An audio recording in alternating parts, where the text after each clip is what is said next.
Hey, I'm Kaya, and I am in my robe because I just always have been putting this off, waiting for a time when I'm like ready or the lighting's good or I have nice clothes on, and I'm cozy and I feel like up for doing this, so I'm just gonna go ahead. So basically, I just wanted to offer my experience up about getting top surgery.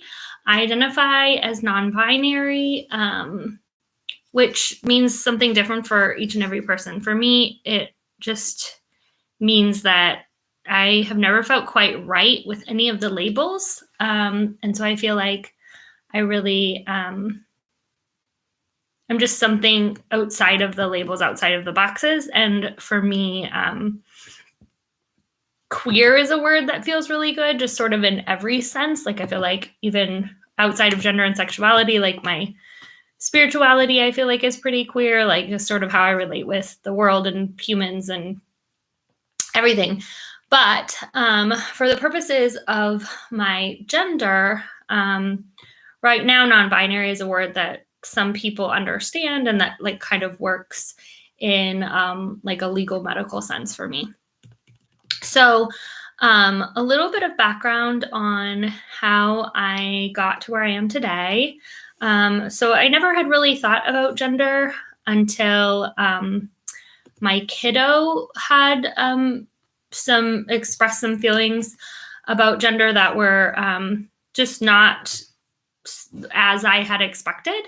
And in advocating for and supporting them, I did a lot of research um, about what does gender mean and what is the transgender experience and what's a non-binary experience. And I realized as I was reading that so much of what I was reading and trying to understand in terms of what my kid was going through, I actually super related to. And I, as a young person, wasn't exposed to I didn't have a queer community around me. I was in a very, very conservative Christian environment, and I wasn't exposed to any ideas around gender outside of the just super binary expectation. And so I didn't think to question gender at all. I knew that there was something going on for me when I was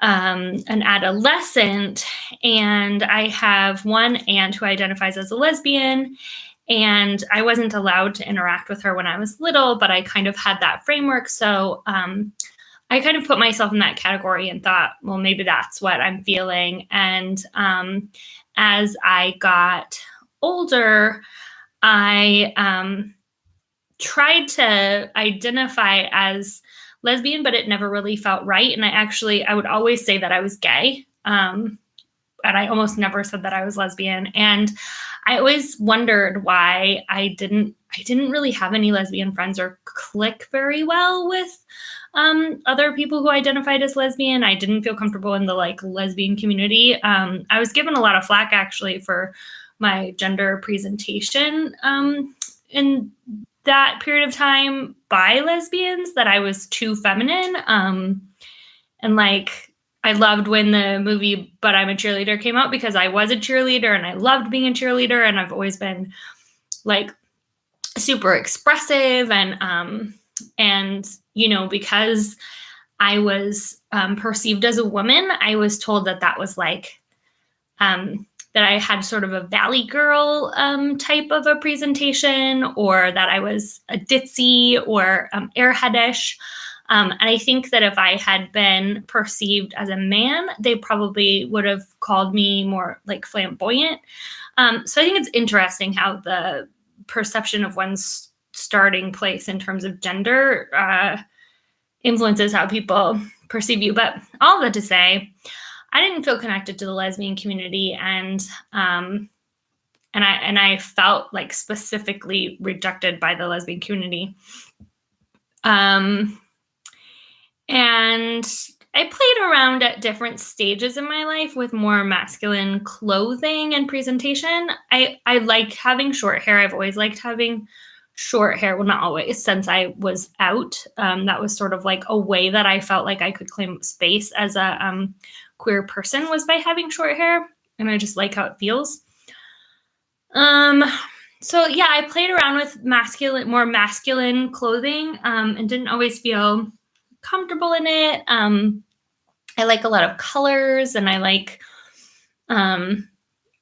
just like a lot of like pretty non-traditional clothing. So anyways, all that to say, I'm not a person who when I was little was like, I'm a boy, or I'm born in the wrong body, or I'm not a girl, like I never had that going on.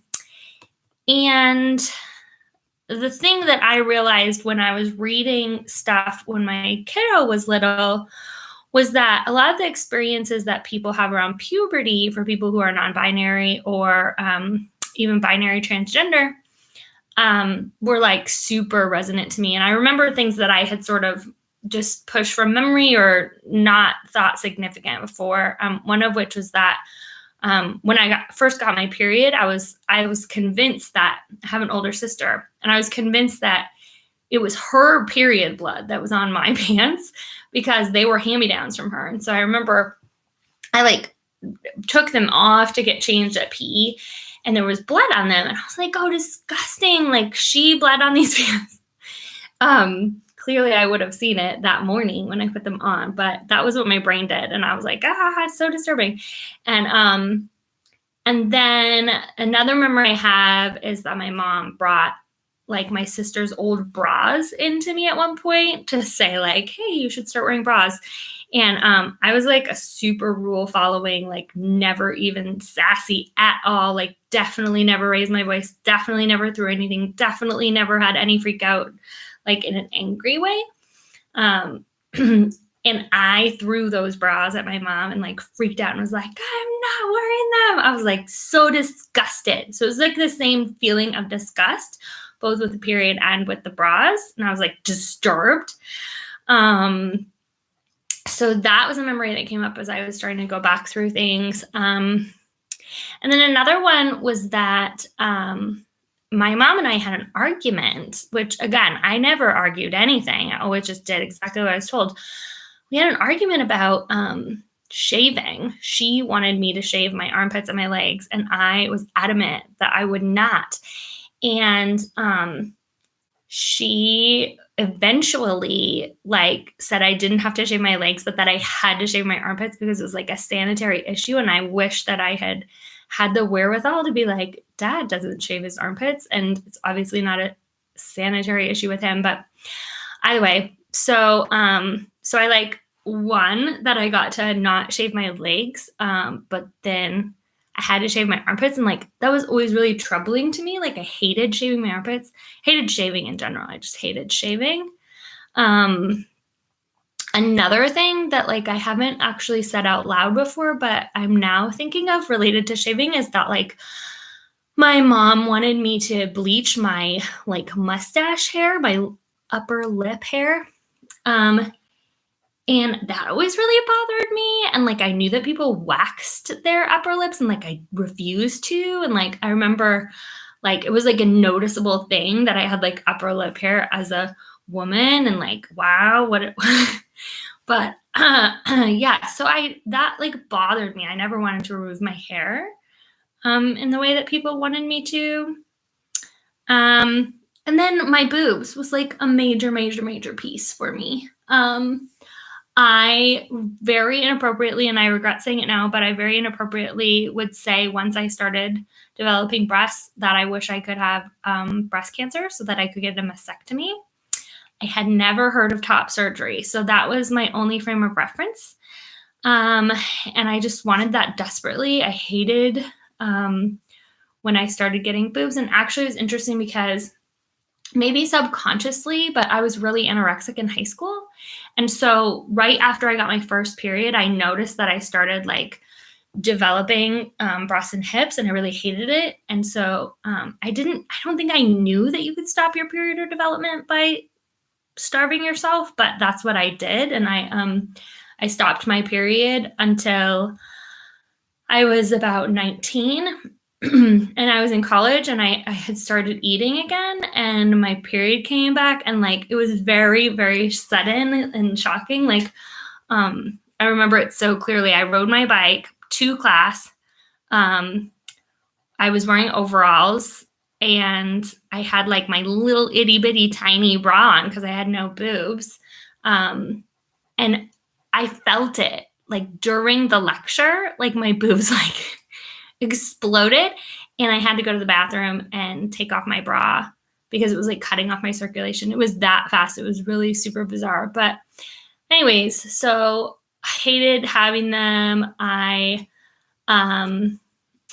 have received like really oddly in several instances of my life, like criticism of my boobs being like too saggy.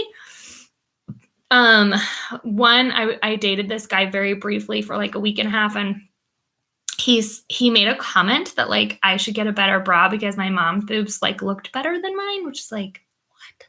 So inappropriate. And then I was in the newspaper once and someone commented that like I had super saggy boobs.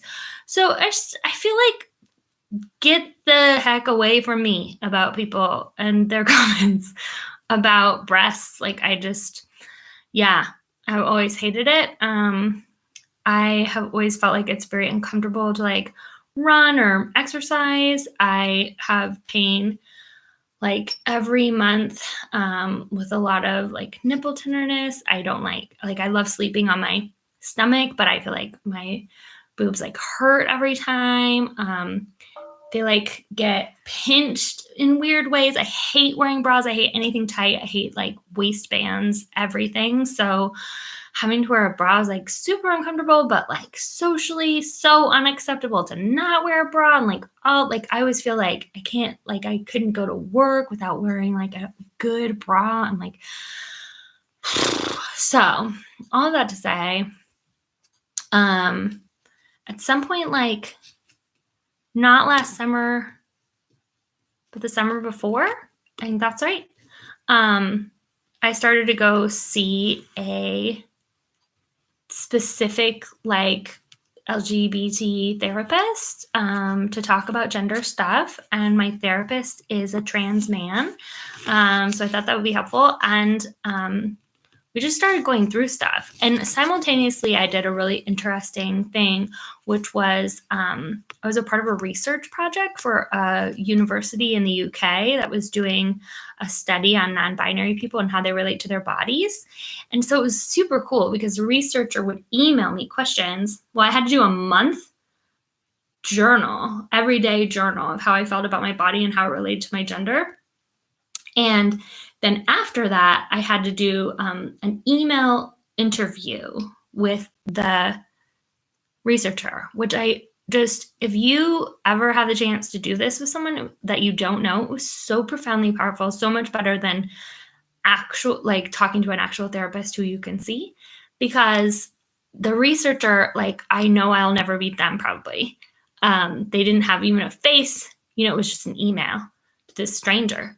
And so I said whatever I wanted. Like, I did not hold back at all. And I said some wildly like inappropriate, it felt to me. I know nothing about me is inappropriate, but it felt like shocking, the things that I revealed to them. And it was like so informative to what I really feel about my body and my gender and how I relate to people with my body and what I do with my body and what feels good and what doesn't feel good. And sexuality really came into it a lot. It's fascinating to see how much dysphoria I have that's more social dysphoria rather than body dysphoria. So like, I don't know, like maybe if the world wasn't around me, maybe I would feel comfortable with having breasts. I don't know. I don't think so, because I find them very physically uncomfortable as well. But I know that a lot of it is about the social discomfort I feel about how people react with my breasts. So anyways, all of that to say, I did that for a long time. And let's see, a year and a half. And then last February, I was supposed to get a consult, and then I lost my health insurance.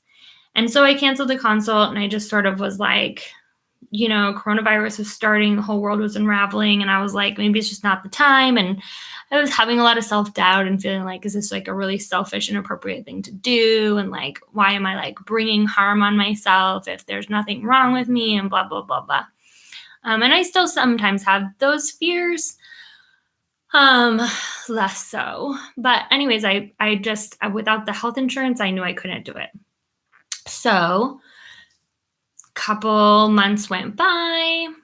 I got my health insurance. I live in Massachusetts, and we have state health insurance called Mass Health, and it's income dependent. What happened was I started making more money, and so I lost it.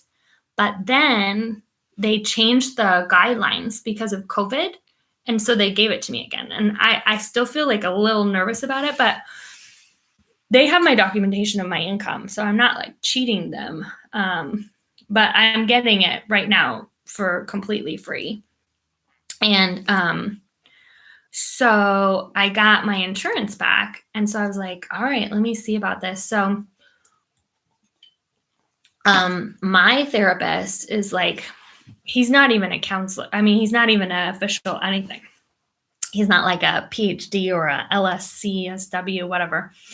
So I knew from probably calling Mass Health that I needed like an official psychologist to see. So I can't remember what I did first, but I think maybe I talked to my primary care doctor and asked her if she knew someone, and all of this to say, she works like in a collaborative. So like my doctor's office has a whole bunch of professionals, and they had just hired a new therapist who had on their like bio that they work with transgender people. So I made an appointment with her. I went to see her, and she said yes, she could write the letter, and she wanted to see me like a couple of times. And meanwhile, I was still seeing my regular therapist, and I didn't want to see her for therapy. I just wanted the letter for the surgery. And she was kind of weird about it, honestly. She like wanted to therapize me. And she wanted to like ask me about my childhood and like, did I feel like a boy? And it's like, no, that's not really my story. And I felt like she was trying to like push me into that story. So that was really uncomfortable. But eventually I was just like, look, like I want the letter, and I want to go back to seeing my other therapist, only like, I don't want to see you anymore. And she didn't write the letter. And it was really frustrating because I left her a lot of voicemails. I sent her a lot of emails. And again, like I already have so much self-doubt. Like I started to question myself, maybe this is not meant to be. Maybe I'm forcing it, whatever. Finally, I like asked, I think my doctor went on maternity leave, and I asked another doctor or made an appointment and said like, hey, like I've seen this therapist, and she said she wrote a letter, and she said she gave it to you, and like I need it. And eventually the head doctor of the whole, who like, owns the practice, called me personally, which I was impressed by, and said, like, we're so sorry, we're gonna get the letter for you like within the next day. And so I did get the letter, and I submitted it to the surgeon, and I guess they submit it, or maybe no, I needed to submit it to the surgeon, but I needed my primary care doctor to make a referral to the top surgeon for the surgery. So she did that, and she sent the letter to them. And then they had to contact the insurance and get the approval. So I made a consult appointment with the surgeon. So again, I live in Massachusetts, and I'm lucky enough to live right near a really well-known surgeon named Dr. Topal. I feel like I always say her name wrong, so forgive me. She does like 50% of her practice is top surgery. So I knew she had really good like reviews, and so she's right here next to me, just half an hour away from where I live. And so I went to the consult my original consult was in the end of February, and that one was the one that got canceled. excuse me. I don't remember when my other consult was, but it was like 6 months ago, a while ago. Feels like it was a while ago. So I went to the consult. I was like very nervous. I really didn't know what questions to ask. I thought for sure she was going to be like, "You're not trans enough," right? I don't take hormones, and I don't plan to. I don't want to say like never, because I am always evolving, and I don't know. But I don't take any now, and I was a little bit worried about that too. And it was interesting because she was like, "Okay, do you want a male chest or a very small female chest?" And I was like, isn't the point of being non-binary that I'm not like binary? I'm not asking for either. But she was very gracious about it, because I think I was just being stubborn. And like, the truth is, I want a male presenting chest, whatever. And I knew that, but I just like didn't want to call it that. So she was very gracious, and she like drew 2 pictures of like, like this boobs or like this chest. And so I just like pointed to which one I wanted. And she told me about her like unique nipple method, which I don't totally understand, but the nipples don't feel super important to me. So I kind of knew that the nipples are like, sometimes doesn't work out, and it's not like a surefire thing with the whole top surgery. So I was feeling very flexible about that. And she basically explained to me that she takes like a piece of areola skin and she like ditches the original nipple, which is pretty okay with me, because I breastfed for 3.5 years, my kid, and my nipples have like, they're just very painful, because I had a ton of clogged nipple pores during like the majority of those 3.5 years. And there's like still a lot of pain in there from it, and it comes up like sporadically.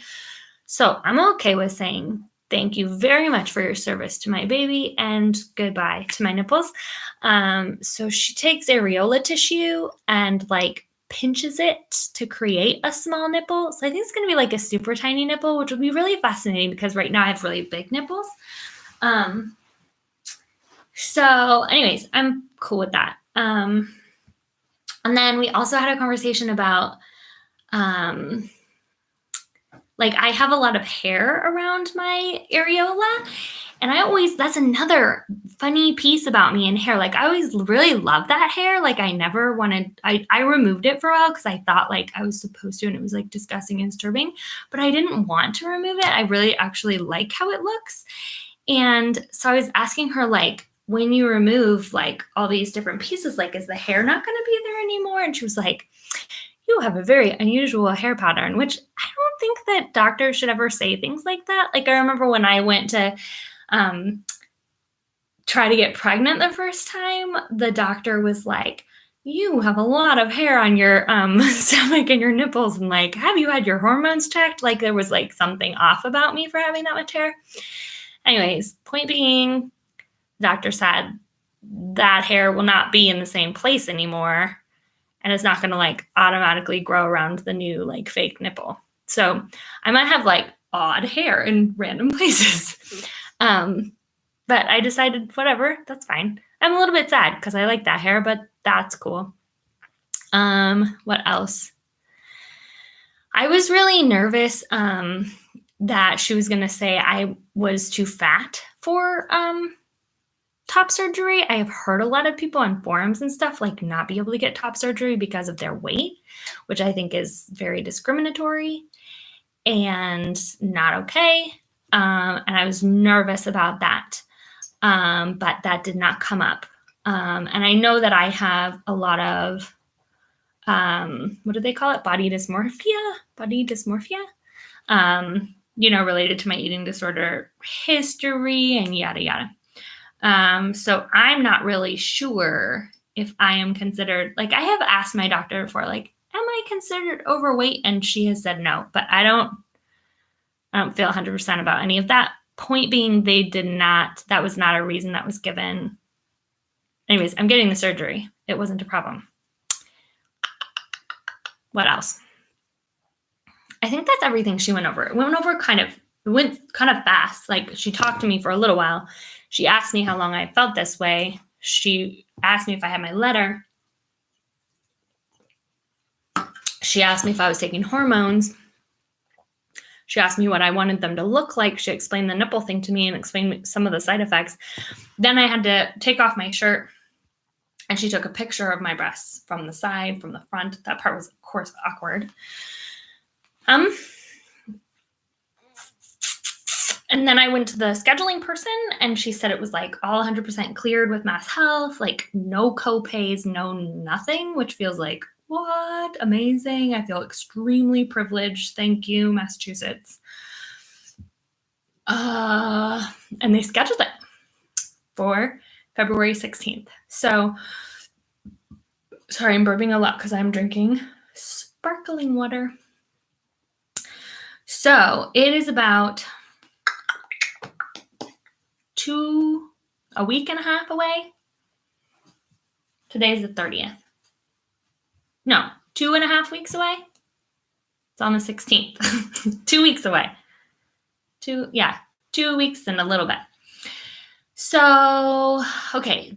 So once I got through all the hurdle of, this is almost half an hour. I think I'm going to stop this soon, but I'll just wrap up this last part. Once I got through all the hurdle of getting it all approved and everything, I started to get really nervous about who would take care of me, because I'm a single parent of a 9-year-old and I have no family here in Massachusetts. And I'm fairly estranged from most of my blood relatives as it is. So I was really nervous about that.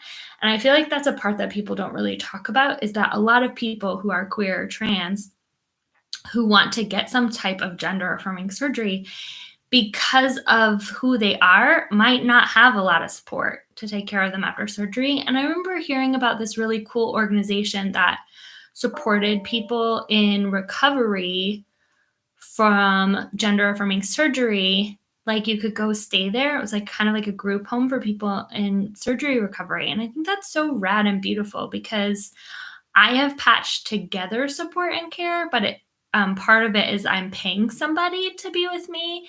And I feel like I have felt shame about that, but I shouldn't feel shame about it. Like, it is what it is. I have done my best in terms of managing my family relations and trying to pursue my authentic self. And it has resulted, all of it's shaken out to that I don't have someone to be with me. And maybe if it weren't COVID, that would be different, because I did have one relative who was considering it, but I'm not sure that she would have come even if it hadn't been COVID. So I wanted to really be open about that like, if you don't have support and you need to pay somebody to be with you during your recovery, like, don't let that be a reason to stop you.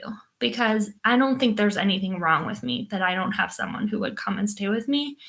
And that I don't think there's anything wrong with me that I'm single. And I don't think there's anything wrong with me that I need to pay somebody to be with me. Like, I am taking care of myself and I'm being responsible, and it's okay.